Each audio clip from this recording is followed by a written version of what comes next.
at our last board meeting, I would say that there was a lot of dialogue amongst our board members who acknowledged that all the great things that Murray has done for Bioindustrial Innovation Canada, Sustainable Chemistry Alliance before that. And so it was put forward by the board that we should do something to acknowledge the great things that Murray has done for us. And so it's a very small event. There's 3 of us who I've asked to speak.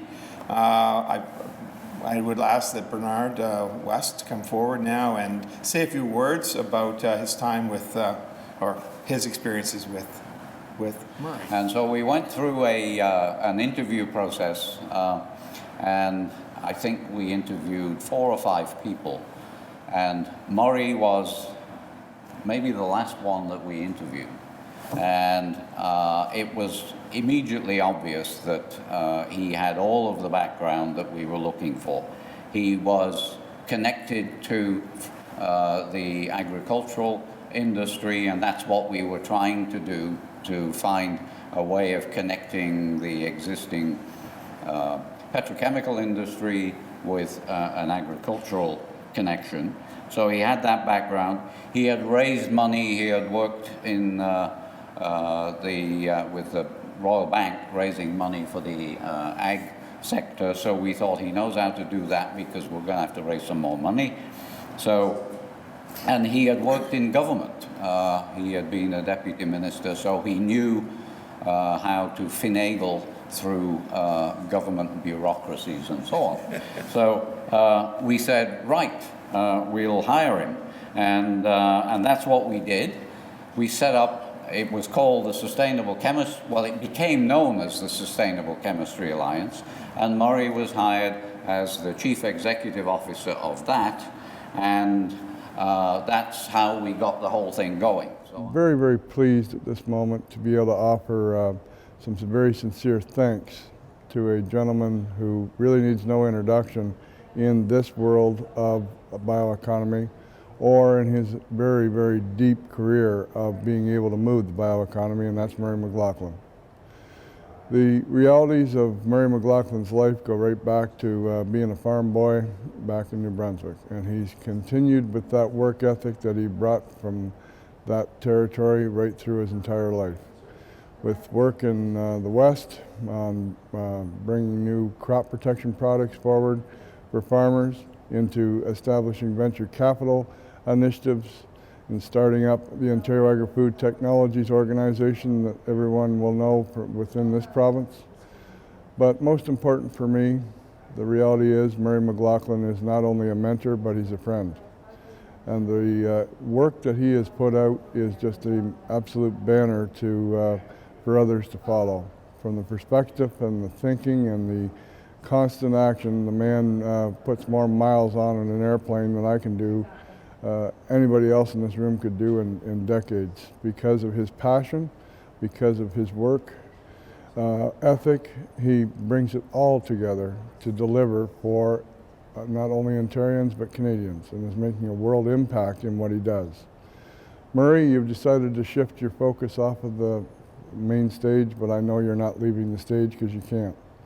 The reality is your passion will continue to drive you.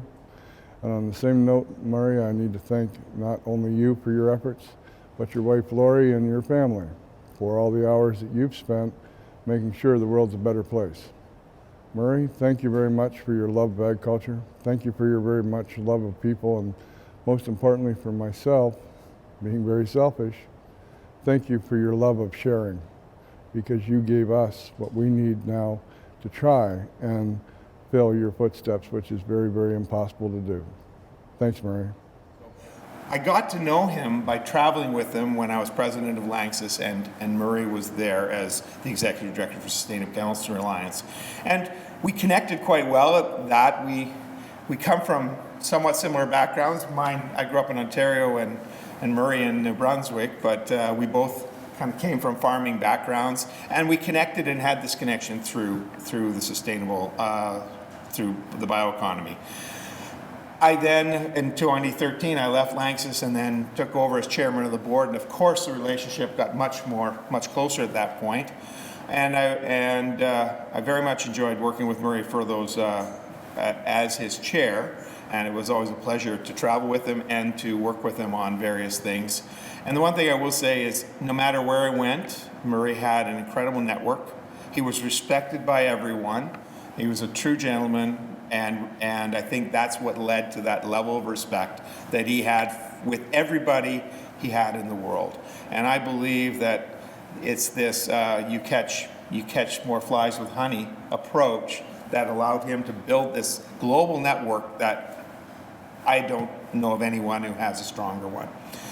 It's been great helping get SCA and BIC established and Sarnia established, I think, as a bioindustrial cluster. It's we are at the front edge of that. There's a lot of work to be done yet, and I can attest to the fact, and I think Austin can back here as well, that clusters never stop. Once you start one, if you want to keep it growing, you've got to keep at it. And the reason I say Austin, because him and I worked on the Saskatoon cluster 25 years ago probably, and it's still developing today. But by the way, if you ever get a chance to go there and see what happened and what's happened, it's great to see, because you can see the continuation of growth in a cluster over that time period, and from a research and development perspective all the way through to large corporations.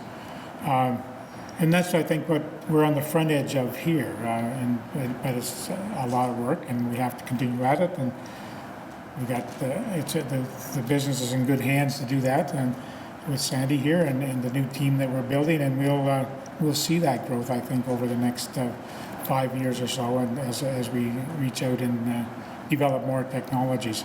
And it's always a fun time, and it's always great to see those successes as they come, and the building that takes place around that. I guess I told the board 2 years ago that my view, I've always taken the stance that when I run an organization like this, it should be like a 6-year timeline, and I've been there almost 8 now, I guess around 8.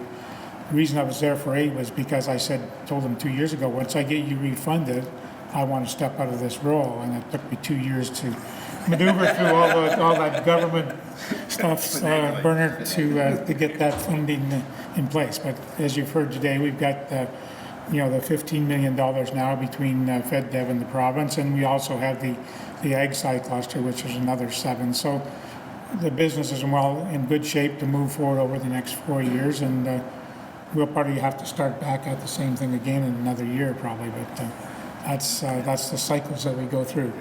But we've seen tremendous success here. We've heard from the college today, and I mean, even there's been a lot of tremendous growth and reshaping of the activities there in the last 3 or 4 years. So it all adds up, and it all drives the communities, and we're looking forward to the next big steps. And I'm glad to be here as an advisor. I'm still spending more days than I was hoping, but that's fine. We'll work through that over the next few months, and as we get the team built up and in shape, and we'll mentor them a little bit, and we'll see how we can make this all work, and that's what I'm looking forward to.